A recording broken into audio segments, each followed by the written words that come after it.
A cidade de Congonhas saiu mais uma vez à frente de outros municípios da região e buscou na tecnologia e inovação novos caminhos para fortalecer e diversificar a economia, além de incentivar a criação e desenvolvimento de novas empresas. E para falar sobre esses destaques, nós recebemos agora em nosso estúdio o prefeito de Congonhas, Anderson Cabido.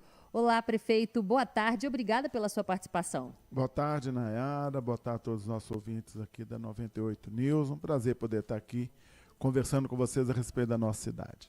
Prefeito, para a gente começar, eu queria que o senhor explicasse, na verdade, que o senhor descrevesse a cidade de Congonhas hoje.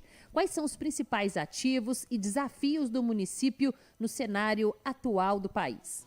Então, Congonhas, ela tem suas características em comum com a maioria das cidades, os seus desafios, os seus problemas na área de saúde, na área de mobilidade, na área da educação, na área da segurança e da infraestrutura. E a gente tem nossas peculiaridades também, né? Uma das peculiaridades que mais que mais se apresenta como desafio é aquela da excessiva dependência que a nossa economia tem em relação à mineração. Sim.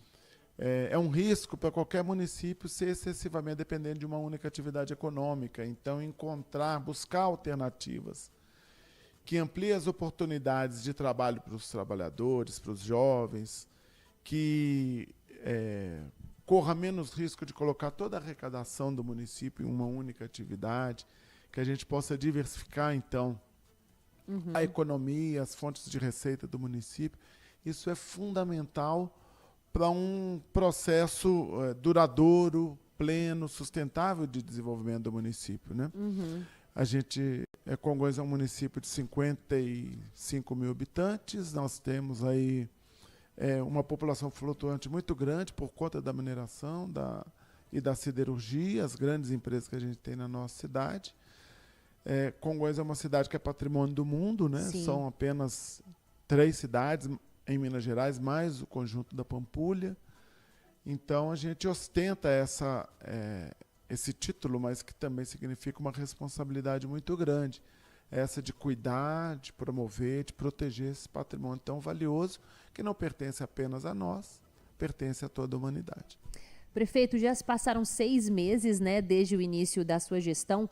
Qual o balanço que o senhor faz desse período até agora e quais conquistas que o senhor gostaria de destacar nesse momento? Então, o balanço, obviamente, é um balanço positivo. A gente tem tido avanços importantes no sentido de restabelecer a normalidade da prestação de serviços públicos, seja na área da educação, na área de assistência, na área do atendimento à comunidade de uma maneira geral. Estamos com ações muito efetivas de simplificação e desburocratização da máquina pública, né, os processos nossos de licenciamento, de alvarás. A gente tem uma preocupação muito grande também no sentido da gente conferir à máquina pública mais eficiência. E, por isso, a gente está num processo grande lá, por exemplo, de acabar com o papel, de levar tudo para a nuvem, de levar todos os nossos sistemas, torná-los digitais, de ampliar o atendimento digital para a nossa população, de forma que ela consiga acessar mais facilmente, e, ao mesmo tempo, que a gente possa ser mais eficiente nos processos tributários, os processos ambientais, os processos urbanísticos. Então, esse aspecto de organização interna da prefeitura é algo fundamental que está sendo feito. A gente tem, o nosso governo é um governo que também preza muito pela questão da responsabilidade com as obras que eventualmente poderiam ser interrompidas, né, as obras que estavam inacabadas.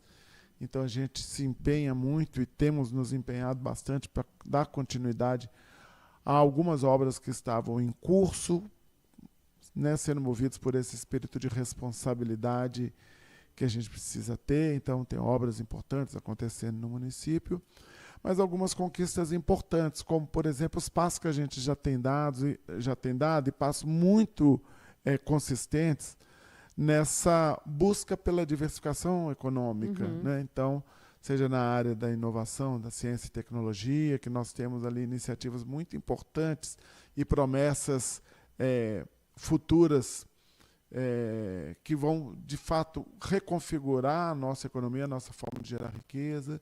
na área do turismo, porque a gente tem esse desafio também de fazer com que o turismo prospere na nossa cidade. Então, hoje Congonhas está se posicionando como a cidade que é a capital mineira da fé, como uma cidade de destino religioso, para além do destino histórico, cultural, de lazer, ecológico, rural. A gente também tem um trabalho sendo feito no sentido de transformar Congonhas, de fato, como o principal destino de turismo religioso do nosso estado, e tudo isso nessa busca.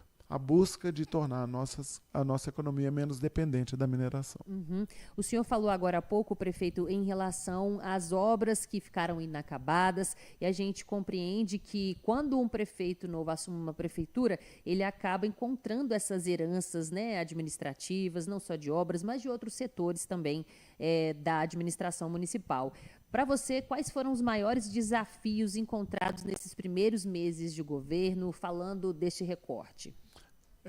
Utilizando o pretexto de tornar a máquina menor, mais enxuta, aquela lógica do Estado mínimo, que normalmente tende a ser pouco eficiente, entrega pouco resultado, o nosso governo é um governo que, então, está fazendo todo esse trabalho de reorganização interna, no sentido de buscar, sim, eficiência, mas buscar, sobretudo, ampliar a capacidade de entrega do governo. A Prefeitura de Congonhas é uma prefeitura que é potente, que é uma prefeitura que tem uma arrecadação razoável e que, por isso, você precisa ter uma estrutura adequada, nunca inchada, pelo contrário, eficiente, para poder fazer entregas para a população e, assim, a gente poder melhorar nossos indicadores sociais, nossos indicadores de qualidade da educação, de qualidade da saúde.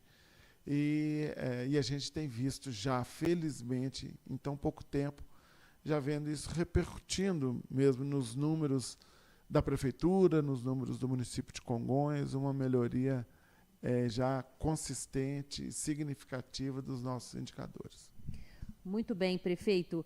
Outra questão você falou aí em relação à reorganização ali de secretarias, e a sua gestão promoveu uma reestruturação organizacional considerada importante, com a criação, inclusive, de novas secretarias. Qual foi o objetivo, então, dessa mudança e como que ela tem impactado o funcionamento da administração do senhor? Toda política pública ela tem um braço muito importante, que é o braço executivo. Né? Não adianta eu ter políticas públicas sem ter mãos, né? Força executiva. E o nosso governo e a nossa cidade precisava ter clareza de quais são os objetivos que nós estamos buscando, o que a gente visualiza para o futuro da cidade. Então, essa clareza de propósito ela é essencial para que então a gente pudesse fazer uma reorganização administrativa que ampliasse a nossa capacidade de entrega na direção estabelecida. Né? Portanto, como um dos grandes objetivos do nosso governo é diminuir a nossa dependência econômica, como eu disse, reconfigurar o sistema econômico da cidade, de maneira que a gente possa ter um modelo de produção de riqueza que seja mais sustentável, que seja mais justo, mas que também traga prosperidade para todas as pessoas, era importante que a gente investisse em secretarias que atuassem nesse âmbito, nesse campo. Daí veio a Secretaria de Ciência e Tecnologia, daí veio a Secretaria de Turismo e a própria Secretaria de Desenvolvimento Econômico, as três atuando de forma organizada, né, de forma orquestrada, com o propósito maior de fazer com que a economia de Congonhas passe agora por um outro patamar, um patamar de uma economia mais resiliente, mais preparada para o futuro, mais amigável aos negócios, uma economia que favoreça o surgimento de empreendedores locais, mas que também esteja pronta, preparada para poder receber investimentos externos, e esse trabalho todo está sendo feito com grande afinco pelo nosso governo. Prefeito, a gente falou durante a semana passada, aqui durante o nosso Jornal da Noite, que é o Deadline, em relação ao Fundo de Municípios Mineradores de Minas Gerais e também a expectativa de que alguns municípios cheguem rapidamente, dentro dos próximos anos, ao esgotamento dessas fontes de mineração. Qual que é a avaliação do senhor em relação a essa iniciativa? Então, alguns municípios, e Congonhas tem liderado também esse processo, estão criando a figura, o que convencionou-se chamar de fundos soberanos. Né? O que é o fundo soberano? É, na verdade, uma poupança intergeracional. Sim. Enquanto a gente tenha hoje a atividade mineral no seu máximo vigor, a gente faz, então, uma reserva para quando a mineração não se fizer tão importante na vida econômica do município, você tem ali uma reserva para poder sustentar a economia, os serviços públicos, o funcionamento da cidade de uma maneira geral. Então, os fundos soberanos municipais, eles são muito importantes, precisam ser, de fato, pensados e constituídos pelas nossas comunidades. Existem comunidades que têm um horizonte bem mais curto de exaustão mineral, existem outras cuja exaustão mineral ela demora um pouco mais. E o que a gente imagina é que avanços tecnológicos vão acelerar esse processo não de exaustão, mas de tornar,